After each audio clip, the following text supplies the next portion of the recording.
And ఇక్కడ మనం చూసుకున్నట్టయితే సీజన్‌కి సంబంధించిన చాలా ఫ్రూట్స్ మనకి మార్కెట్‌లో అవైలబుల్ ఉండవు.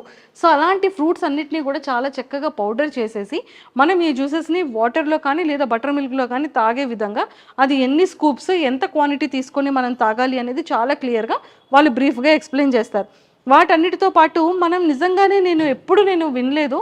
తవుడు కూడా మనం తినొచ్చు. యానిమల్స్ అంటే కోడులకి కానీ, లేదంటే ఆవులకి వాటికి తవుడు అనేది పెట్టడం జరుగుతుంది. కానీ ఈ తవుడు అనేది మనం కూడా తింటాము అనేది మనకి తెలీదు. బట్ అలాంటి తవుడు గానీ, ఆమ్లా పౌడర్స్ గానీ అండ్ అలానే ఫ్రూట్స్‌కి సంబంధించిన పౌడర్స్ కానీ వీళ్ళు చాలా ప్రాపర్ విధానంలో తయారు చేసి మనకిస్తున్నారు.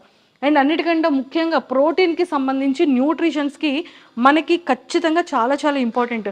మనం బయటికెళ్ళాలి అంటే చిన్నతనం నుంచే అబ్బా! నాకు కాళ్ళు నొప్పెడుతున్నాయి, నేను ఎక్కువ వాక్ చేయలేకపోతున్నాను, ఆఫీస్ స్టెప్స్ ఎక్కలేకపోతున్నాను, ఆయాసం వచ్చేస్తుంది, బ్రీతింగ్ ఆడట్లేదు, మార్నింగ్ లేవలేకపోతున్నాను, కాళ్ళు నొప్పులొచ్చేస్తున్నాయి, చేతుల నొప్పులొచ్చేస్తున్నాయి.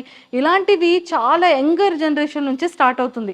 ఒకప్పుడు హెయిర్ ఫాల్ ఎక్కువైపోవడము, అనారోగ్యానికి కారణంగా ఏంటంటే కొన్ని బ్యాడ్ హ్యాబిట్స్ తీసుకోవడము, లేట్ నైట్ స్లీప్‌గా ఉండడము, వెయిట్ హెవీగా పెరగడము, దానివల్ల చాలా డిసీజెస్ వచ్చేస్తున్నాయి. ముఖ్యంగా ఉమెన్స్‌లో అయితే ఏంటి అంటే స్ట్రెస్ లెవెల్స్ అండ్ ఉమెన్ అనే కాదండి, మెన్ అండ్ ఉమెన్‌లో కూడా వాళ్ళు చేసినటువంటి ఈ కార్పొరేట్ స్టైల్ జీవన విధానంలో వాళ్ళు ఎక్కువగా ఎర్నింగ్స్, సంపాదన వీటి మీద పరిగెత్తడం వల్ల ఎక్కువగా స్ట్రెస్ లెవెల్స్‌ని కూడా మనం తీసుకుంటూ ఉంటాం.